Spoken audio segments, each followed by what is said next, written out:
আজকে কি কি রান্না করেছি, থোড় ভাজা, এখানে ইলিশ মাছ ভাজা, আর এখানে আছে ইলিশ মাছের ঝোল, আর এখানে আছে তালের ক্ষীর। এটা আগেই করেছি, মানে আজকেই করেছি। আর এই যে এখানে আছে ইলিশ মাছের তেল। তো দেখো মাছের ঝোলটা কেমন হয়েছে, খুব সুন্দর হয়েছে খেতে, কিন্তু দারুণ হবে। আর পেটে দেখো বড় বড় ডিম।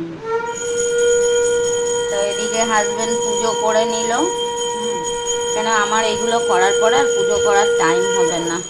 আর এখানে আছে রুটি, আর ভাতটা দেখালাম না,